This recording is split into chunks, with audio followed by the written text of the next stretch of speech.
Hello, everybody. Welcome to the Positive Pessimist podcast. I'm your host, Tim Gaither. My guest today is Cowboy Bill Martin.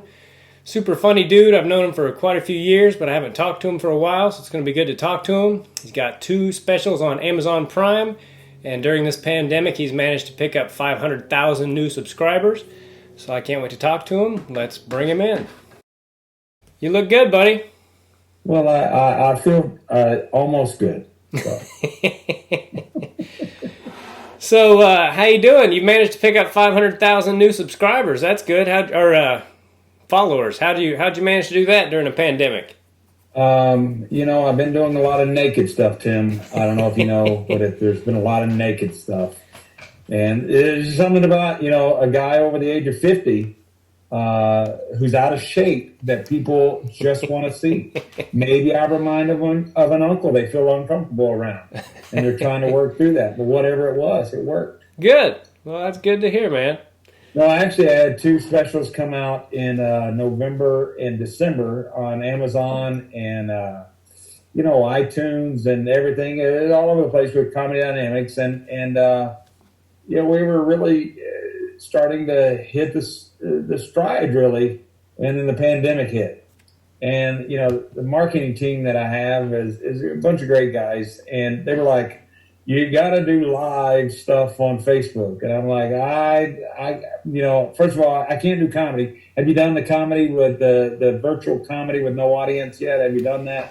You mean Zoom, like Zoom stuff? No, I haven't. I've been approached about doing a few of them, and I even got offered pretty good money for a couple of them, and I think I'd rather stock shelves.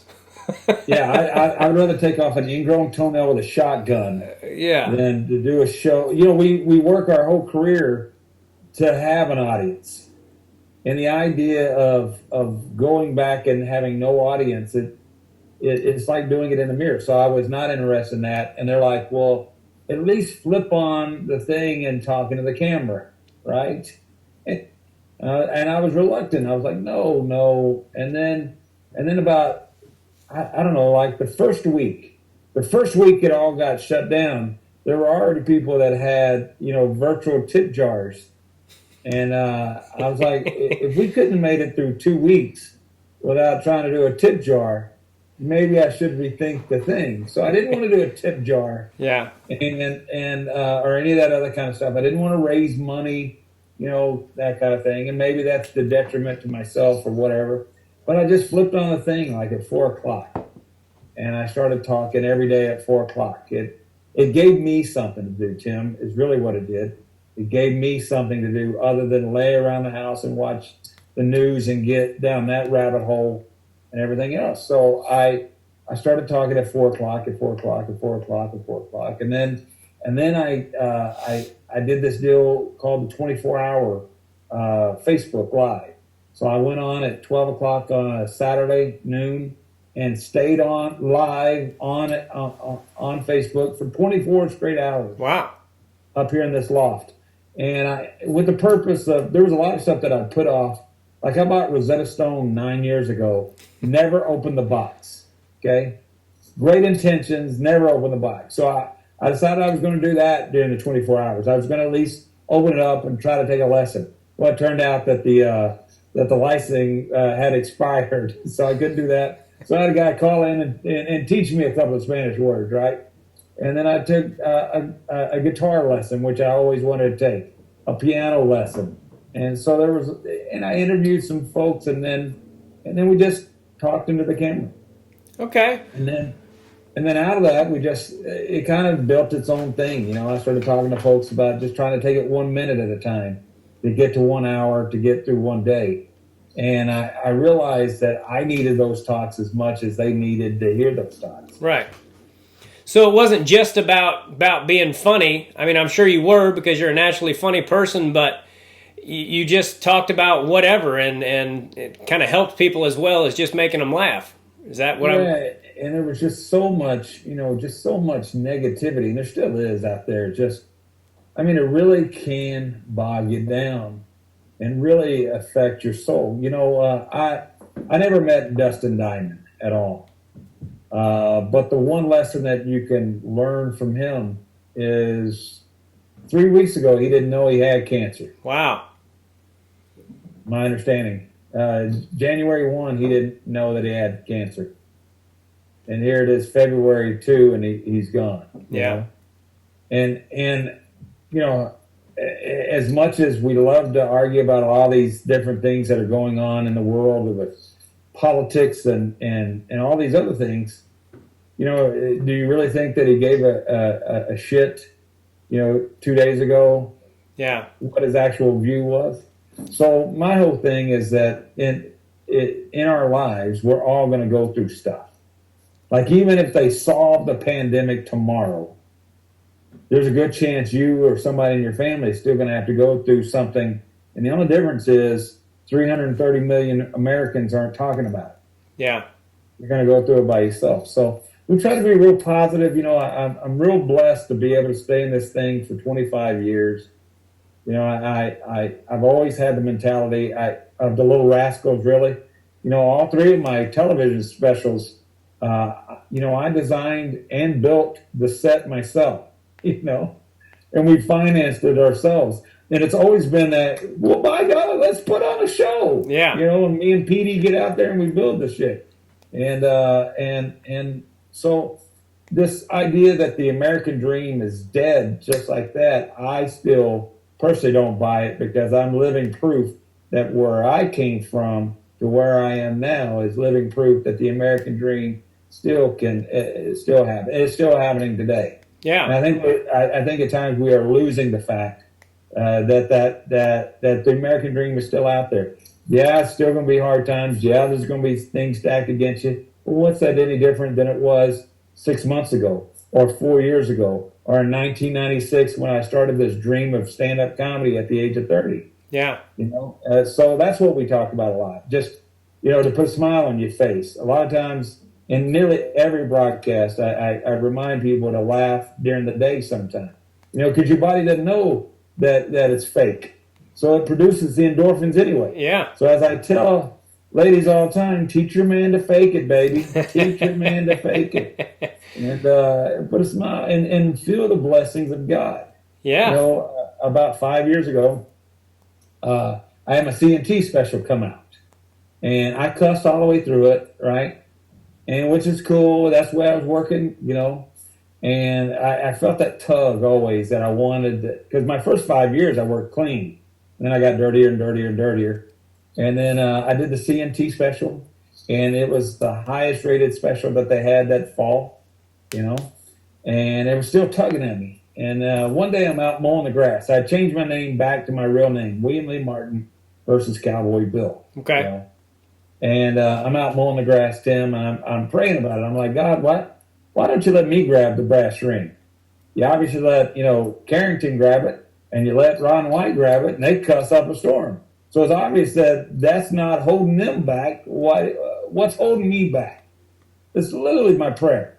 Yeah. It's just like you and I are talking. The voice in my head said, listen, I put you out on a cruise ship for 7 years to change anything about your life. And the only thing that you changed was your name, and you wanted me to work the miracle. You know, you're waiting on me. I'm waiting on you. I didn't create you to be Ron White. I didn't create you to be Rodney Carrington. I created you to be William Lee Martin. Why don't you go try to be that guy? Yeah. And I've been happy ever since. And it's a difference in my life. It's a difference in my soul. I think it's a difference on how my friends even see how I am in my daily life, you know? Yeah. Well, it's great that you bring that up, because, you know, I've recently in my act, you know, I used to use the Lord's name in vain all the time. I used to say the GD word all the time. And in my regular life and on stage. And recently, during this pandemic, I've gotten a lot closer to God. I've always believed in God and everything, but I've gotten a lot closer to God and I'm trying to read the Bible and just be a better person in general. And my last time I was on stage, the last 5 shows I didn't say that word at all. And now I don't, you know, and I have a 2-year-old now too, and Yeah. you know, I've never been dirty, but cussing has always came very naturally to me. Sure. But I don't think I need it, and I would like to. I'm slowly trying to get away from it, and it's just interesting that you know, I just did another podcast. I do podcasts where I talk to these high level wrestlers, and because I'm a big wrestling fan, and I used to wrestle, and I was telling this last guy that I was talking to that I pray to God all the time lately to show me His will for my life, and to put people in my life who need to be there. And it's just funny that, you hit me up about doing this, and I would love to have had you. And then it's amazing the people God puts in your life when you ask Him to. And so I just think that's all very interesting, Well, a couple of things. First of all, I don't know if you know this, but the reason why my name was Cowboy Bill is my grandfather's name was William Lee. My name is William Lee. He didn't want me to be called Little Bill. He said he'll hate it as a grown-up. Call him Cowboy Bill. And I was actually named after Cowboy Bill Watts, okay, the old wrestler back in the 60s. Oh, really? So that's when I was born until I was 6 years old, and he died when I was 6. Okay. So it wasn't until comedy and I got this gig in radio that I was supposed to go do this call-in. I created this call-in, like this single guy call-in, right? And it was right when I was about to get into stand-up comedy, so it was all working together from a book I'd written called Life on the Neon Moon, Now That She's Gone and Took the Dog With Her, right? And it read like stand-up. So I had this manual that's what I started out with. And but the guy, I was going to Cowboys in Arlington, Texas, and to do the call-in, and he said, live from Cowboys in Arlington, we've got Cowboy Bill on the line. And it just fit, right? So I went on stage, and 2 weeks later, first time in stand-up, as Cowboy Bill. Okay. So that's really, it wasn't like it was a character that I was creating or anything else. But it is amazing, like you said, the people that they'll put in your life. And what I tell young people all the time, and even old people, is that most of the time we get bogged down in the messenger and not bogged down in the message. Yeah. So reading the Bible, if you get through it, I've read it twice, and if you get through it, congratulations. Yeah. If you understand any of it, wow, you're a lot smarter than I am. Yeah. I get lost in the begets and the begots and who'd, and so it's a tough read. But if somebody in our leadership would just simply talk about one principle, and that's to love each other. Yeah. If we could just get back to somebody in the room, the grown up in the room somewhere, saying, you know what, why can't we talk to each other? Why do we always have to be at shouted voices to try to be heard? Yeah. And there are things that come to your life. For me on stage, I always felt like I had the yeah buts. Like I felt like I'd have a great show, but I always felt like people were shaking my hand going, I like the show, yeah, but, yeah, but, yeah, but. And that's why I changed it. It wasn't a marketing ploy. It wasn't any of that stuff. It was that desire. And you'll know because it's tugging at you, just like it's been tugging at you, Tim. Yeah.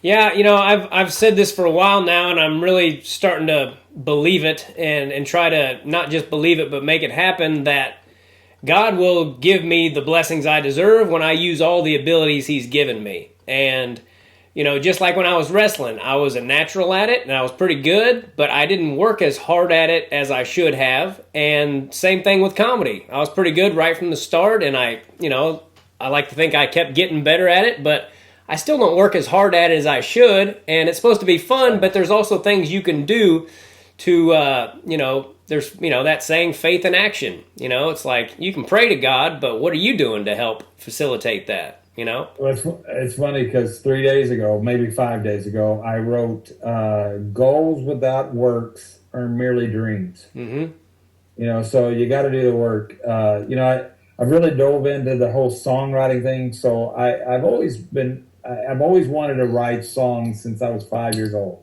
and I've written songs which basically work out to poems. Because I don't play guitar or the piano. I was a drummer in college and went to school playing the drums, but I never learned to play the guitar or anything else. But writing to me has always been writing. So I wrote advertising out of college, and then comedy is writing, and then I wrote columns, and so writing is writing, right? But I continue to write, and then about 5 years ago, I ran into a cat on the cruise ship, the soloist, and we started writing together. First guy that would actually write with me. Yeah. And since we've been in lockdown, that's all I've been doing is taking on these writing sessions. And about 2 weeks ago, I wrote a song called At the End of the Day, which is a phrase, by the way, I hate, okay, at the end of the day. But I was here at the house, it was Sunday, 2 weeks ago, and I was watching Meet the Depressed, right? Meet the Pressed, but it always gets me depressed. So I'm watching Meet the Depressed. And so I got to shut this off. It's just clouding my head, man. Yeah. There's nothing I can do about anything that they're talking about. Nobody's going to ask or take my opinion. Yeah. Right? So I come up to the loft, and I was just going to play Red Dead Redemption. If it wasn't for Red Dead Redemption, Tim, I don't know what I'd done in the pandemic. Do you play the game? I don't. I literally get up and go ride a fake horse when I can go a half a mile and ride a real horse. But every day I ride the fake horse, and I go hunting and I go fishing. So it's consumed too much of my time. I now have an illegitimate wife. Right, we're married, but she used to be a whore. Yeah, don't judge her. Don't judge her. And this is I'm not kidding at all. And we have an illegitimate son who really doesn't like the outdoors, but I'm trying to make him a stronger man. Yeah. In the game I'm playing, no kidding. His name is Jack. Okay, so it's not a real son. It's like a virtual son.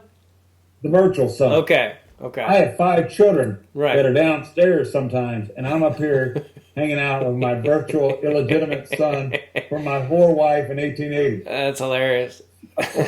So I'm come up here after I get off to meet the press, and I'm like, I'm playing the game, right? And I'm like, Bill, you got to do something, man. You can't just waste another day.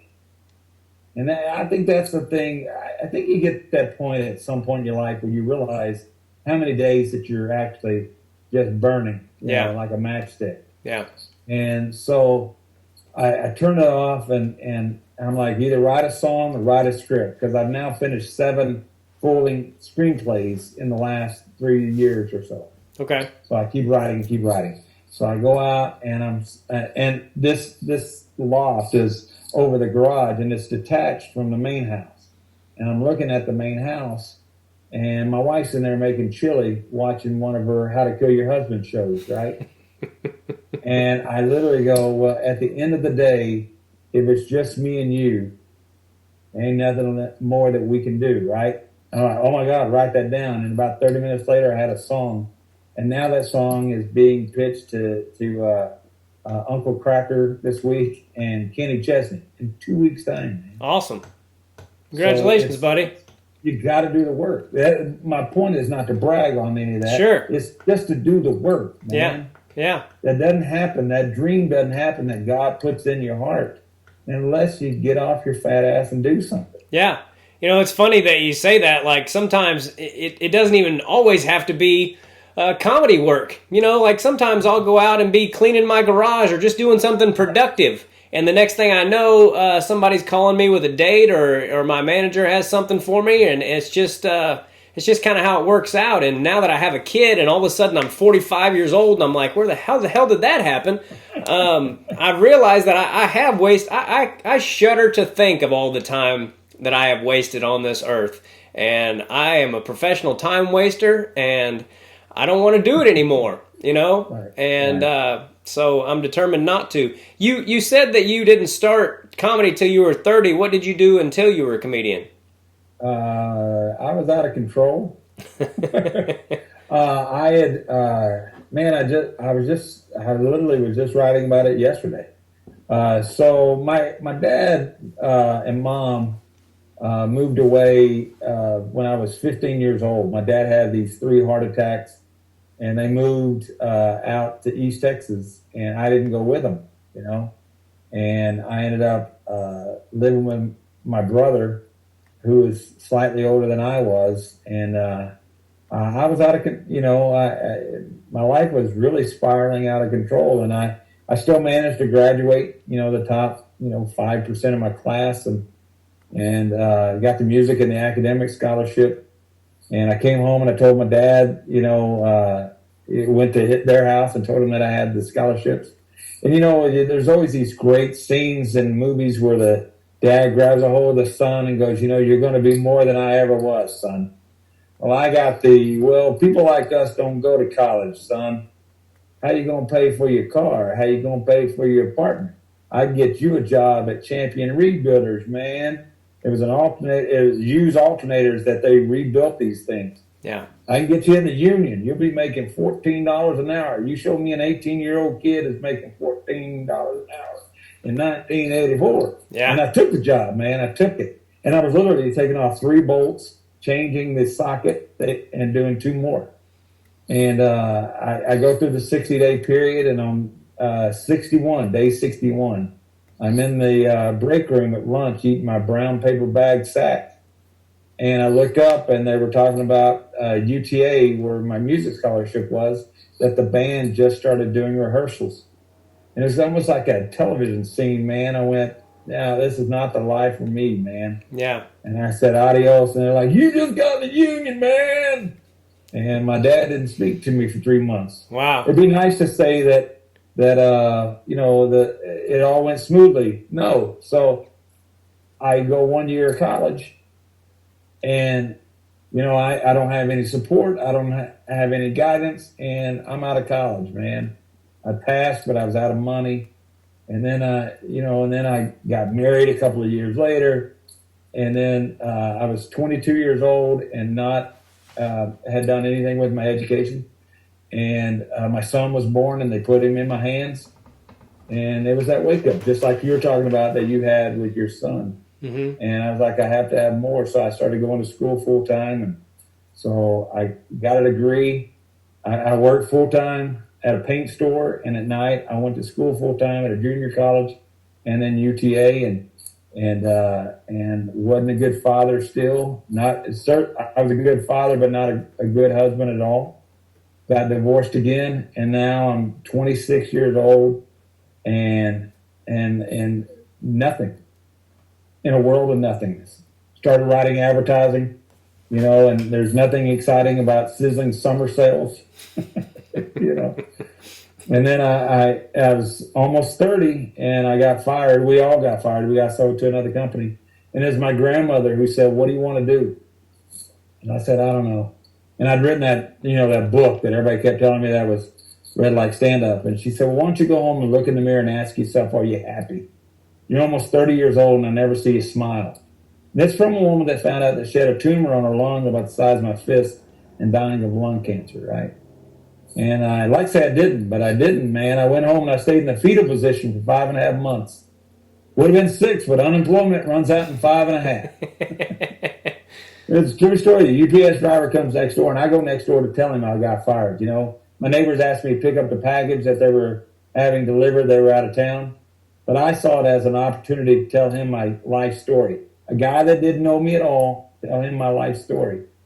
I told him I was fired, told him I was single, told him I didn't know I was going to make ends meet, throwing the pity party. And he looked at me like, good, that's one less box I bring out here, dude.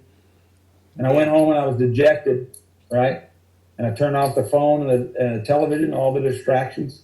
And I just got about as close as I am to the screen and said, am I happy? And I knew the answer was no. I had a 4-hour conversation with what I believed God that day. And I called my grandmother and I said, since I was 5 years old, I wanted to be on stage, television, radio, and print.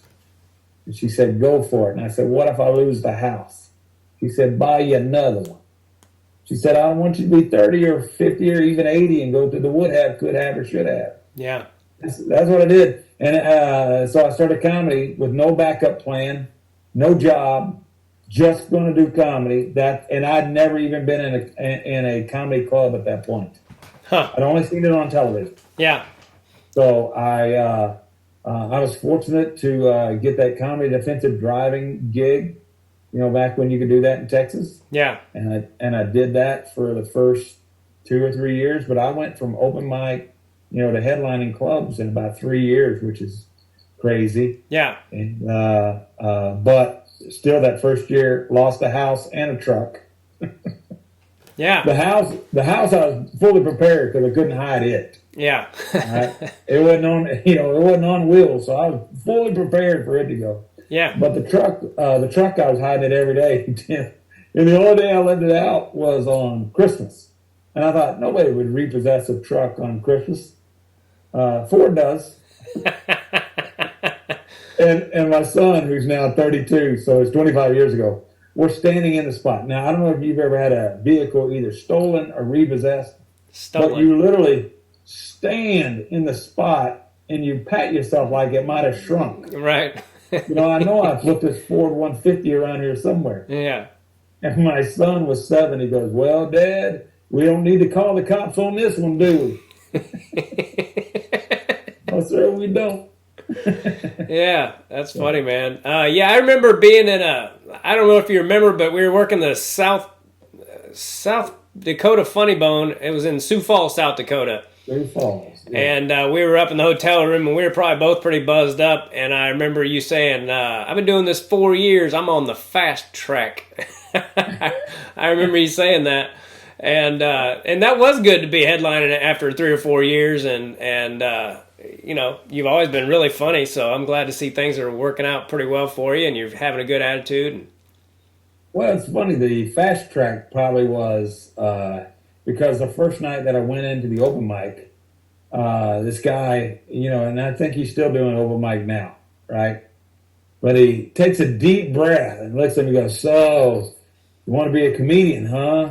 "Oh, yeah, I've got a dream." Right? And he goes, "Well, you're going to have to go through the open mics for 3 or 4 years, and then you'll start opening.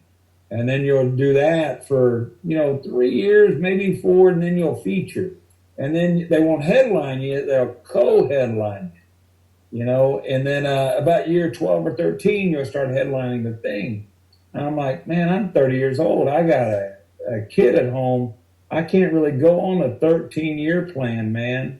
And, one of the things I do regret about the early days of my career is that, I was brash, and I wouldn't say braggadocious, but now that I look back on it, I was absolutely terrified, as we all are when we first get into stand-up. There's so many egos that are going on anyway, and there's so many insecurities going on in your own life, and it's set up for there to be an adversarial relationship anyway with other comics. Yeah. Let's face it, the only way to move up to the feature spot as the opener is to bury that guy. Yeah. And the only way to move back then, there were no how many followers you got. I actually heard 2 openers ask that about a year and a half ago. "Why am I opening? I have more followers than he does." Or that was the question. Why is he opening when I have more followers than he does? I'm like, well, I think he might be funnier, Yeah. And that used to be the only thing, is that can you go and make it hard for the next guy to go up? And I realized at some point that it was hard for me to accept how many things that I did wrong in this business. Well, I brought it up because, I honestly didn't think you were bragging when you said it. It gave me hope because when I started out, I decided in college that I was going to do comedy for a living. And when anybody tried to, dissuade me or kind of crap on my dream, I was like, no, this is just something I know that I can do. And it didn't take me very long to headline either, but then I kind of got obsessed with just making money, and I didn't take the time to advance my career necessarily as far as like getting on TV or any of that kind of stuff. And even when I moved out to California, I just liked making money doing comedy. And something this pandemic has done has made me realize that I want people to come to the show to see Tim Gaither, not just to come to the comedy club and to see whoever's there. Like I used to enjoy being the anonymous headliner, and now I've got all these opinions, and I'm like, I don't want you especially with how politically correct everyone is, I'm like, I don't want you showing up if you're going to get offended or whatever. I want you knowing what you're walking into. And, right. So that's my goal now. Were you the funny kid in school? Were you always funny? No? I was painfully thin. I was buck-toothed, and I was bullied relentlessly. Yeah. And to speak in public was absolutely terrifying. Even in college in public speaking classes, speech classes, I would throw up literally right before I would go up in front of 25 people, and with the cafeteria lights on. Yeah. I was funny around the house. I started doing impressions of Johnny Cash and Elvis when I was 5 years old from my parents' friends at their party and that kind of stuff. But no, I had a brother and a mother who thought I was hilarious, and I would do impressions of family members and that kind of thing. And but the writing was always a part of it. I always wanted to. I thought I was going to be a singer. I really did. I thought I was going to be, and I say this in my act, but it's true. I thought I was going to be the first white addition to the Jackson Five. Nice. Yeah. When I'm little, I want to be him. When he's older, he wanted to be me. So, I was never, like the class clown. Were you the class clown? No, I was real quiet. I was funny, but I would pick my moments, I was quiet until I got comfortable around people. And it's funny that you bring up the throwing up thing, because it was until high school that I would throw up the first week or so just going to school. And I went through periods where I would get so nervous I would throw up just before going to school, all the way up until high school. And it was weird. I had like some kind of social anxiety, and I always did, and I still do get pretty nervous before I go on stage. But when it came to stand-up, I just knew in my heart that I could do it, And I never liked public speaking or any of that crap. I just knew that I could do it. And how old were you when you started? I was 23. I decided when I was in college I was going to be a teacher and a wrestling coach because I didn't know what else to do. And then a friend of mine had me listen to a Bill Hicks CD, and I was having a lot of anxiety about being a teacher because I realized pretty deep into it that I didn't want to do that. And I listened to that Bill Hicks CD, and I walked home that night, and I thought to myself, that's the funniest guy I've ever heard, and I've never heard of him, which means I can do this for a living even if I never get famous. And so, it was my goal, and right at the 2-year mark, the restaurant I was working at closed down, and I was making a few $100 a week, and now it's been over 20 years I haven't had a day job, so it's worked out. For me, it was Bill Cosby himself when he's in the brown suit and the tie is cocked over to the side. Yeah. My old man who never laughs at anything really in life, I saw him wipe the tears from his eyes, and they paid, the late fee at the video store there by our house, their house, to watch it again and again. He watched it all weekend long. Huh. And, I know, Bill's got his own rap now, but, pound for pound, that thing is still so funny and timeless, Yeah.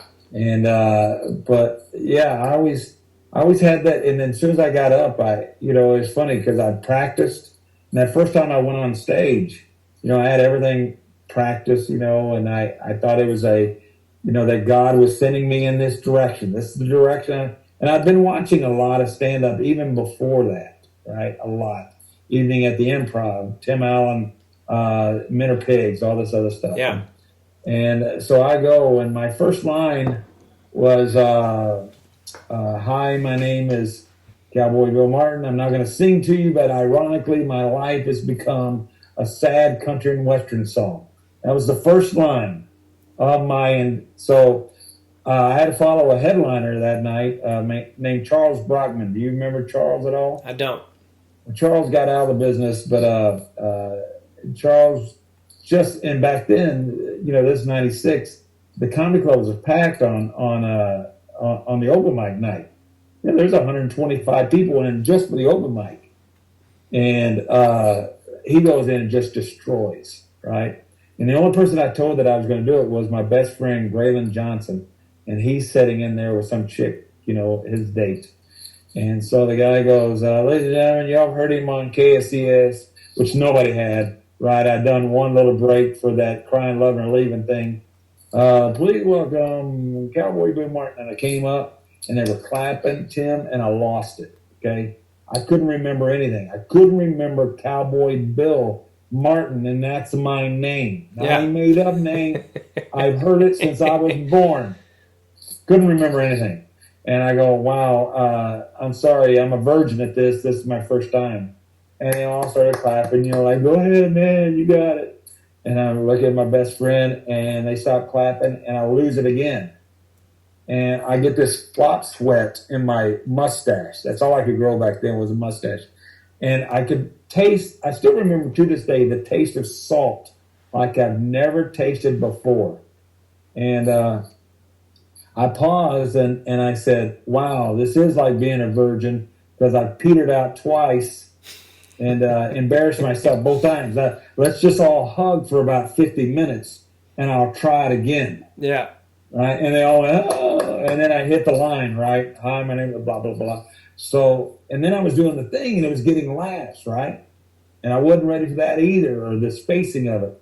And I was only supposed to do 5 or 7 minutes that first time, which is enormous these days. Now they give these kids 3 minutes, which I don't know how you can establish anything in 3 minutes. But so I take long to get started. I don't account for the laughter. And now the guy's in the back, he's giving me the light, man. And I don't know any idea what it's for, right? Mm-hmm. All I kept thinking is he was going, keep going, buddy. You're doing great, man. Love it. So I come off stage and he goes, that was good, but next time I give you a light, get off stage. I was like, he goes, I know, relax, it's all right. And I went home that night, and I was so jacked up, and I looked in the mirror, that same mirror, and I was like, this is what I was meant to do. This is exactly what I was meant to do. Yeah. I don't know how it's going to happen, but this is what I'm going to do. And I haven't had a real job in 25 years. So. That's awesome. Yeah, you touched on a couple things that made me, first of all, about Bill Cosby. Like you said, I know he's seen better days, but when you consider the fact that Bill Cosby could make a 4-year-old up to a 94-year-old laugh their butts off, he may have to be considered the best comedian ever when you put those parameters on it, he certainly had a gift for storytelling, and I remember Bill Cosby himself. That was a great one. And it also made me it reminded me of the first time I ever ate it on stage. It was like my 9th or 10th time on stage, and I hadn't had a bad set yet. And I remember thinking, like, I know people say that this is really hard, but I don't know if that applies to me, and and then I went up, and it was the first time I ever got paid. It was the Best of Kansas City on a Tuesday, and I made $8 that night. I got my part of the door, and I didn't get a laugh like the whole 10 minutes, and I was ready to quit. I came off stage, and I was mad. I was like, I don't need people. I've been funny my whole life. I don't need people telling me I'm not funny. And this guy named Brian Burgess came in, who's one of the funniest people. You know Brian? Most people don't know him, but he's one of the funniest guys that most people have never heard of. And we all went short. Me and Chris Porter and a few other guys were on the show, and we all went short, and they needed like another 30 minutes. And in comes Burgess, and the guy running the room goes, Burgess, can you go up and do some time? Because these guys all went short, and I'm screwed. And he's like, all right, take it easy. I'll go up. And he went up and just murdered these people that none of us could do anything with. And I sat in the back of the room, and I was like, well, Tim, he's been at it 15 years. That's why he's so good. You can't just quit because you had a little bump in the road. And it's funny the things that happen that keep us going, because I was ready to quit. I was ready to just stop. Well, one of the biggest philosophies that I have with stand-up is I really get tired of hearing comics come off and go, man, that crowd sucked. And that crowd, so early in my career, I was blessed enough to work with Lewis Black, right? Yeah. Right when his HBO special first came out. So he was just a $2,500 a weekend headliner, man. Maybe even less. Maybe that $1,800 headliner, right? But he was breaking, and he was making some waves, and real waves, but he was doing Fort Worth and Arlington. So I opened for him in Fort Worth, and then he asked me if I want to come hang out in Arlington the next week, right? And of course. And so I'm there, and there's an opening act in the there's a heckler in the audience, and he has got that guy by the throat, figuratively, and hitting him, and the kid on stage is way overmatched, and you can tell. And then the next guy goes up, and it's the late Chuck Kasich. I don't know if you remember Chuck, but he was he did some he did some Riddick's commercials. That was his claim to fame. But he goes up, and the guy is after him too. And Lewis comes over and tells the opening act and the owner, and I'm standing there with him, and he goes, "Hey, listen, when he goes short, here's what I want you to do." And the owner goes, Jim Butler goes, "Listen, that's a good comic up there. He'll do his time." And he turns from him like, "Shut up. The grown-ups are talking, right?" He turns to the opener and goes, "When he goes short, what I want you to do is acknowledge him." Let's hear it for Chuck Kasich. "I don't want you to do a big fanfare build-up or anything else. Just go up and say, 'Ladies and gentlemen, from HBO, Lewis Black.'" And sure enough, 22 minutes into a 30-minute set, the feature act pulls a ripcord, right? Yeah. Good night. And Lewis comes on stage, and shakes. The guy does exactly what he's told to do. The opening act does. Lewis comes up, shakes his hand, walks off stage, and stands behind the guy, with those frantic hands. And he goes, "Your turn." He goes, "What?" He goes, "Yeah, you've been yelling in the dark. Now you get to be a star. So go be a star." And the guy's like, "I was just helping, man." He's like, "Oh, you wasn't helping. They wrote the act, and you yelled in the dark. Always easy to do. Now you get to be the effing star, man." And the guy's getting smaller and smaller because, and because they went short, you get to cover the extra time too. So I'm going to need whatever. And he's getting smaller and smaller, and the people are laughing, and it's a ballsy move, And then he finally tells him, he goes, "Okay, now you're going to sit there, and if you make one noise, I'm going to grab you by the scruff of the neck." I still love that line. "I'm going to grab you by the scruff of the neck and throw your ass out of here myself." Yeah. And he walks back on stage, Tim, and he leans into the mic like it's too hot to touch. And he goes, "Ladies and gentlemen, I'm Lewis Black." And they all stood up and gave him a standing ovation before he ever actually told a joke on that stage. Nice. And then later on that night, he said, "Never give the crowd credit, never give them blame." He said, "It's such the easiest cop-out in the world." Yeah. He said, "Most of the time you'll look at that set and you'll realize where you turned them off." And isn't it amazing how when you really let down that ego, like when the show doesn't go as well as you thought, or the show didn't go well at all, and that happens to all of us. And then you get back and go, "Yeah, I shouldn't have went after the lady when I first got on." My big hang up is always when people have their feet on the stage, with their feet crossed. Drives me absolutely insane. Me too. Right? Yeah. And a lot of times when I get right on stage, I used to go right after them, right? And then you realize, wait a minute, I'm not everybody's buddy yet. She's still part of their group. Yeah. She's the spokesperson for them. And I've taken it into the tank just because I wouldn't let that go in the very, very beginning instead of working it. And then once I have that established, then be able to do those kind of stuff. So, it was just invaluable. And that's the one thing I wish young comics would do now is spend a little bit more time watching some of the guys that have been out making money doing this thing for a while. Yeah. Instead of telling them how great, their Twitter numbers are. That's great. Well, how can you, what happens if you're doing your closer and the waitress has got a full tray of things and smash, Yeah. How do you handle that with your Twitter followers? Yeah. Yeah, there's a lot of little things that only experience can teach you, and you're right about the attacking somebody too quickly. Sometimes there can be somebody heckling up front and the rest of the crowd can't hear them. And if you hit them too hard, they're like, "Oh, this guy's a jerk." And it's just like, I equate a lot of my wrestling career to my stand-up career, and it's like getting taken down and put on your back right off the bat, and then you got 44 minutes left. That's a long way to go when you realize they've already abandoned you or don't like you.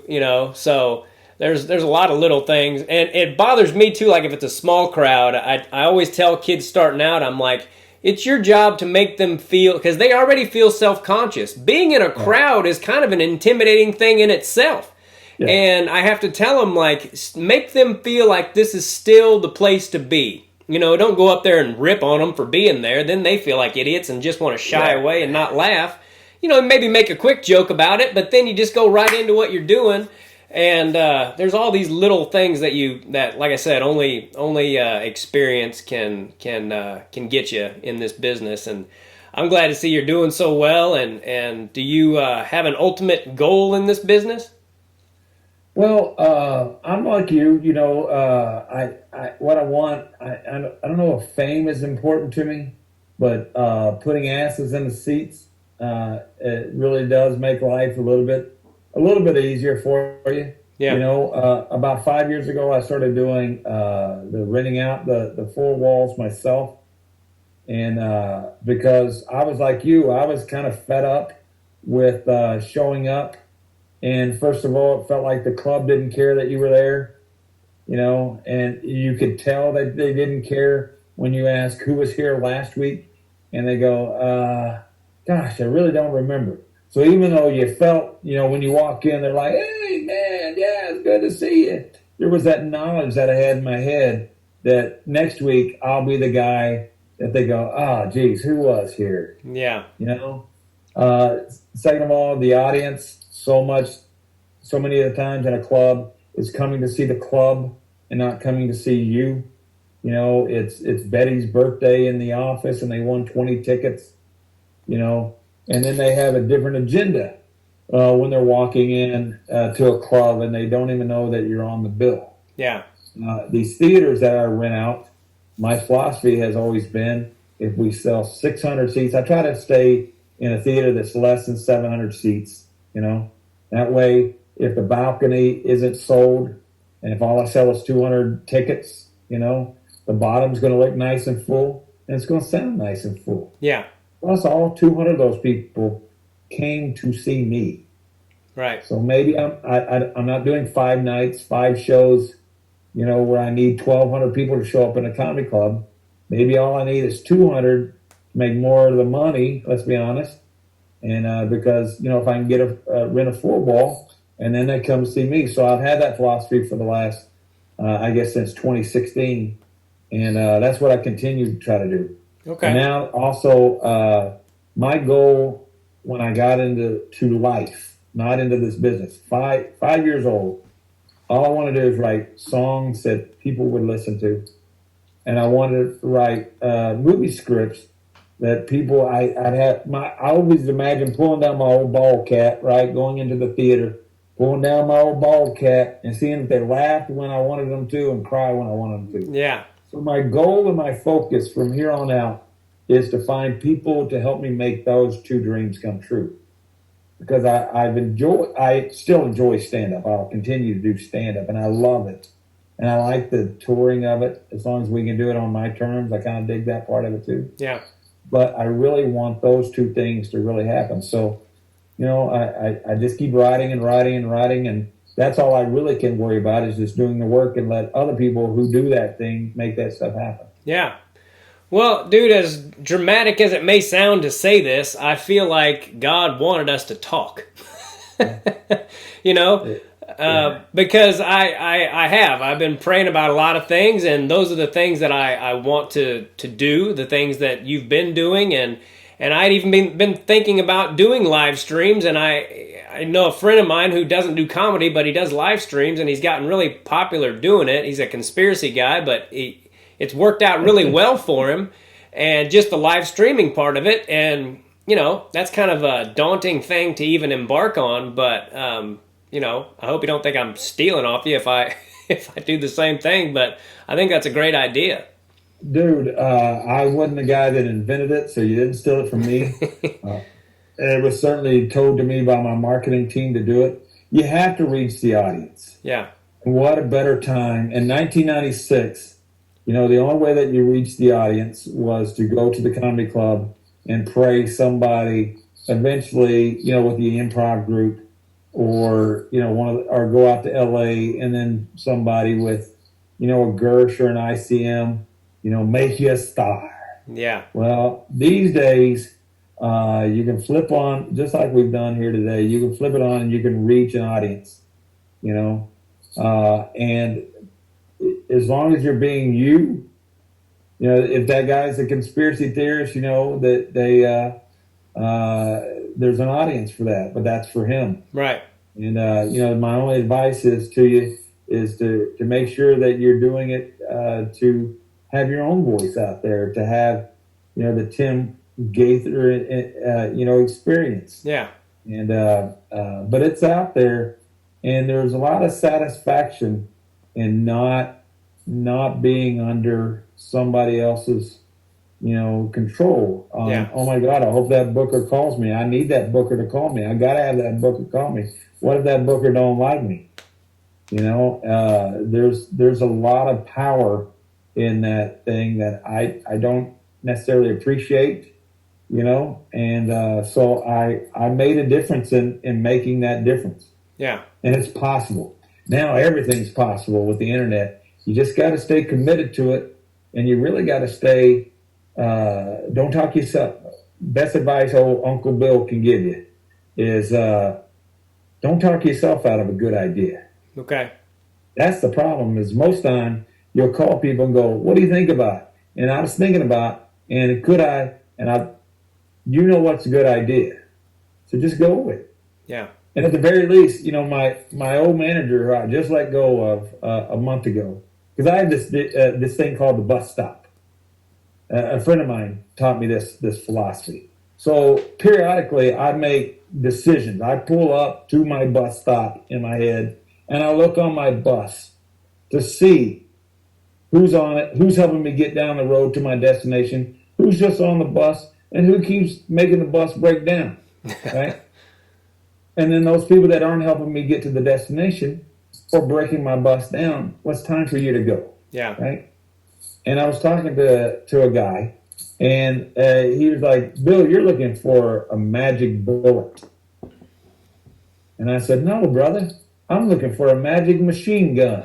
Because right now, with the internet, the way that people gobble up information, you fire one bullet, that thing's only going to last maybe 3 days. Yeah. And I had 27 videos right now with over 2 million views on them. And yet I know once I fire that bullet's going to have its thing, and then it's just going to trail off.